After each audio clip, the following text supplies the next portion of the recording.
timer? Yes, adding timer. Before I begin, could I please ask that everyone silence or turn off your cell phones? Okay. Great. Today we'll be examining a topic that could change your life forever. In fact, it's...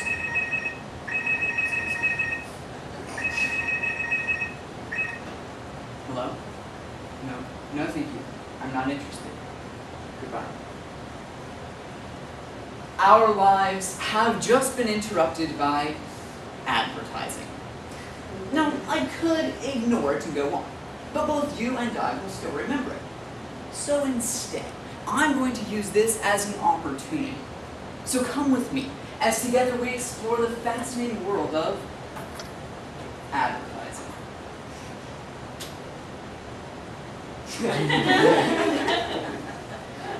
Research has shown that the average American sees over 1,600 ads each day. And as current industry numbers have revealed, worldwide over $500 billion are spent on advertising each year. But why? Because it's so effective. Advertising can and does change the way you think, the way you act, and most importantly, the way you spend your money. But it doesn't have to be that way. The more aware you are of the methods they use, the better you can make your own decisions without their bias, influence. So let's dig a little deeper and discover just what some of those techniques really are. Ah, yes, Apple, the eternal rival of Microsoft. But whether you consider yourself more of a Mac person for its simple and intuitive products, or you consider yourself a PC person for some reason, but we can put our differences aside and agree that when it comes to advertising, it is Apple that has the upper hand. In fact, Apple has an entire department dedicated to doing nothing more than getting their product into movie and TV series. Don't believe me? Let's take a look at last year's Pixar film, WALL-E. In the movie WALL-E, the title character discovers an iPod in perfect working condition. It might not be that odd, but in the movie, the plot takes place over 800 years in the future. Still not convinced though? Let's take a look at the television series, 24. In 24, all the good guys are always seen using Macs, and all the bad guys happen to be using PCs. Coincidence? I think not. In fact, it's a technique known as product placement, and Apple is the master. But for the creator of the iPod, the iPhone, and iTunes, perhaps you might more appropriately call it eye placement. The technique to get your company's name onto the silver screen is nothing new, and it's been used in everything from the latest blockbuster to the classics of the 30s and 40s, and everywhere in between. But what's the fun of watching a movie if you don't have something sweet to snack on? You're sitting down to a nice bowl of luxurious gourmet Haagen-Dazs. You can taste the time-honored traditions of the old world recipes used. But what you might not know is that Haagen-Dazs is actually a recent brand, invented by, manufactured in, and marketed to Americans. The label has a Scandinavian appeal, and the name, of course, sounds imported. But the fact of the matter is, the word Haagen-Dazs doesn't mean anything in any known language. It's a technique known as foreign labeling, or as I personally like to call it, foreign left buckling. It's used by advertisers around the globe, except that most of them are actually just in America. It's the same technique that's been used by Dasani water, by Progresso soup, Ragu pasta sauce, and even Doritos chips. The name Dorito doesn't actually mean anything in Spanish, but it is derived from an actual Spanish word literally meaning little golden brown fried things. I'm loving our next example. That's right, it's... But wait. I haven't even told you what it is, and you already know that the next topic for our discussion is McDonald's. But why? It's because McDonald's has created a strong association with their logo, their slogan, their jingle, and even their mascot, Ronald McDonald. Research has shown that Ronald McDonald is one of the most widely recognized characters in the world, second only to Santa Claus. This technique is a technique known as branding. Branding is simply marketing one company's symbol until there's a strong recognition created with the product. McDonald's has been extremely effective. In fact, according to the Best Global Brand Report in 2008, the McDonald's brand, not the company itself, but the actual brand, was worth over $31 billion.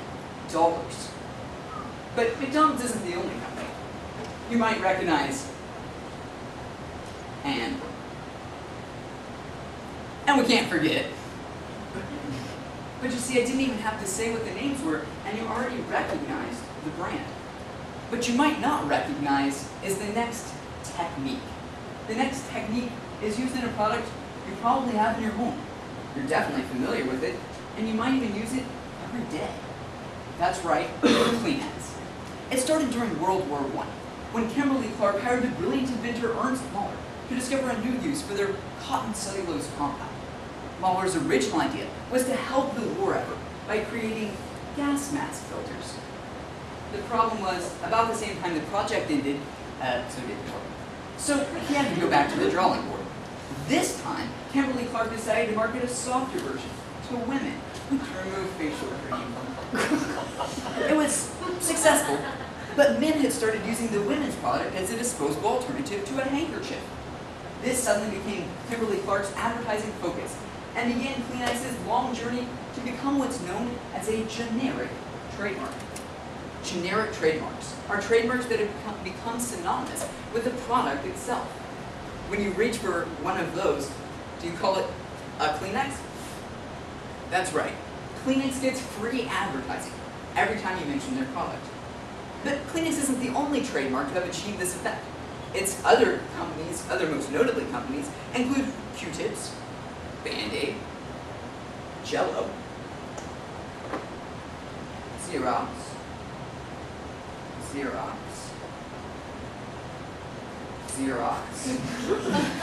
and Tupperware. Now, this takes a while. Sometimes creating a generic product can take even years, sometimes even decades. But the next technique we'll be looking at wasn't even around just 5 years ago.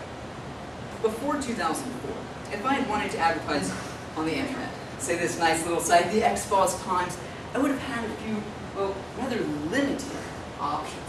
If I actually wanted to reach you with the advertising, I could put on maybe a subtle side banner ad. So subtle you wouldn't notice it was advertising, "What's your credit score for free?" Or maybe more subtle, "A free cell phone for only $99.99. Or perhaps the worst, "Free cursors." Maybe if I was really desperate, I might even dare to send you a little bit of the dreaded spam. But in 2004, Google changed all of that. They introduced a new kind of advertising that scans the content of the web page you're reading and brings up relevant text ads related to that content. This type of advertising is called contextual advertising. Contextual advertising has been heralded as advertising of the future. Contextual advertising targets ads specifically at you, depending on your interests in this case, or sometimes even your location. With the advent of global positioning systems, or the GPS, that future might even be closer than you might think. Some marketers are even researching a new way to use it on a tracking device nearly every single one of us carries with us each day. What is this tracking device, you might ask? And how did I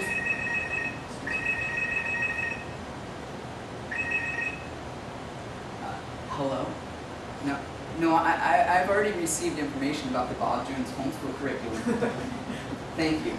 Bye. That's right. Using the signal from your cell phone, some researchers may in fact target specific ads at you, contextualized depending on your location at that very moment. That might just be just around the corner. So today, we've seen some ads, old and new, ones that have stood the test of time, and ones that are still being developed as we speak. Hopefully now, we've dug a little deeper, and you understand a little bit more about advertising. And now, you can make your own decisions without their biased influence. Thank you.